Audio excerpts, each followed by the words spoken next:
Hello 12th class, this is your chapter 10, lecture number 2. So in this class we will study about Q. So in this class we will discuss introduction to Q, why and when do we use Q and some examples, then operation on Q. Now introduction to Q.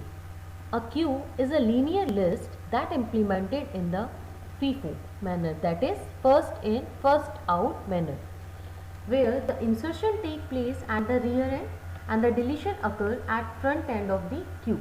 This queue is a sequential data structure. In this, insertion and deletion take place only at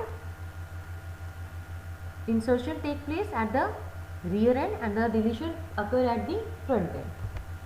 Now the rules of queue, that the data can only be removed from the front end, that is the element at the front end of the queue, and the removal of element from a queue is technically called dequeue operation. Okay, when you remove the element from a queue, it is called a dequeue, and when you insert the element or add the element, so it is called enqueue operation. Next is need for queue data structure. Why we need queue data structure? That is, this is the example that suppose you want for a movie one day. So in a multiplex, the tickets were issued on the first come first serve basis, as you know, and people were standing behind each other waiting for their turn. So what will you do? You must have gone to the back and stood behind the last person waiting for the ticket. So here the person are standing one behind the other and they are serviced based on the first in first out mechanism. So such arrangement is known as queue. You can see in this example, this is a queue. So this is the rear end, that front end, from it remove the element, and this is the insertion. So at this is insert the element. So this is a queue. Now daily life examples of queue.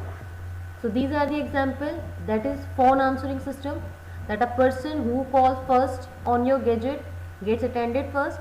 Second is luggage checking machine. So you have to check the luggage that has been kept first on the conveyor belt. Next is vehicles on the toll tax bridge, that the vehicles arriving early leaves first. In a call center, that the phone system will use queues to hold people, calling them in order until a service representative is free. So all these examples are queues, that is first in first out.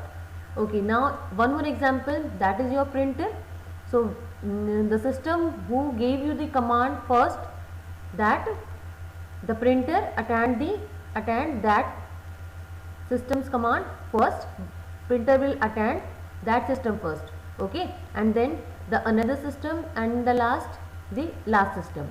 Okay, next is your CPU scheduling, disk scheduling, or also the example of queue. Now this is the example from your book, that is example 10.12, that given a bounded queue of capacity 4 which is initially empty, so you have to draw pictures of the queue after each of the following steps. So there are total 11 steps. So first one is the queue empty, and how will you show that queue is empty? That the front, this F is the front and R is the rear. So at the first, this front and rear has the null value. Now in the second, the queue, second is NQA.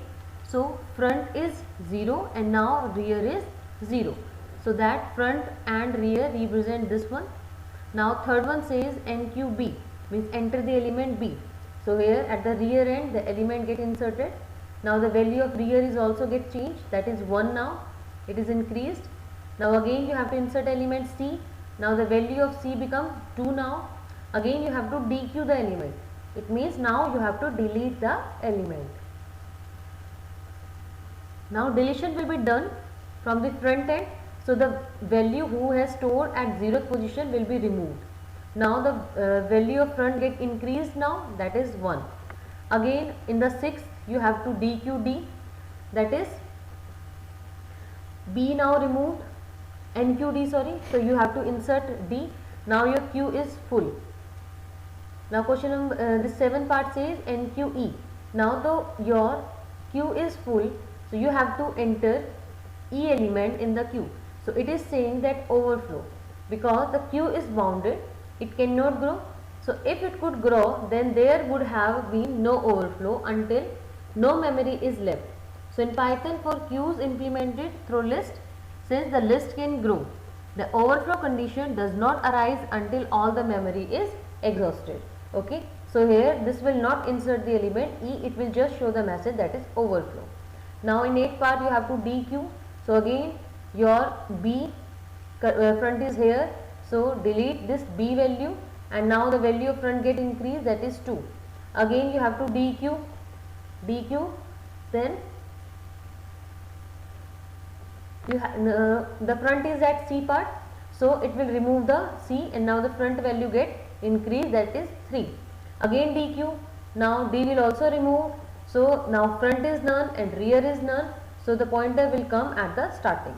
Okay, so now if you again DQ, then it will show underflow. Okay, so this is the working of your Q. Now Python program on Q. So this is your Python program. This program is almost same as stack. If the concept of stack is clear to you, then you can easily implement Q. Okay, now just start. I am just starting this. The first function says this def is empty. Q and rear are the parameters. This is same as in stack. If the rear is equal to -1, then it is true, otherwise it will return false. Now means the Q is empty here. NQ, you want to insert the element, then you have to ask that answer is 1. While answer is equal to 1, element even, input, enter element, you have to enter the element, then Q dot, use the append function of list. Whatever element you are inserting in the Q, you have to append it. Now the value of rear gets increased. Okay, after this you have to return rear here. Okay, so rear value get increased, so that you have to return the rear. So rear will get updated. Now def DQ, this is for delete. So here this is also the same, you have to is empty, check whether the Q is empty or not. Now you have to print that element Q dot pop, deleted. Now rear will also be decrease the value. Okay, now again transverse, so it will just traverse the list and display the front and the rear. Okay, how will it run? If is empty, Q dot rear, Q comma rear, so it will say that whether the Q is empty or not. So if the Q is empty, it will show Q is empty. Else for I in range, now this rear is get increased. Okay, because it is a transverse loop. So if I is equal to 0, then it is saying that this one is the front. Okay, if the index your cursor is at 0th position, then it is the front, so it will print the value of front. Now if I is equal to rear, if the rear is at end, so that it will print the last element, that it will say that this is the rear, otherwise it will just print the Q.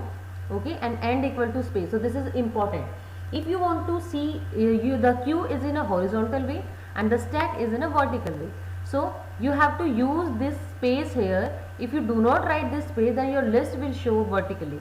Okay, so you have to be careful while writing this program. You have to write this end is equal to space. Okay, so that your list Q will come in a horizontal way and it should be more clear to you. Now next is the peek function. Peek function will show the frontmost element. Okay, it is also same. Now the Q is empty, front and rear is equal to -1, means nothing is there. Now your while loop is there. This is infinite loop. This is a menu. 1 for NQ, 2 DQ, 3 display, 4 peek, 5 exit. You have to enter your choice. If you press 1, now front is here 0. Okay, rear value we have already assigned -1, that means rear is also empty. So you have to call this NQ. Now choice is equal to 2, call DQ function. Choice is 3, then call the transverse. Choice 4, then call the peek, and at choice 5, you have to exit from the loop. Now you have to just run it.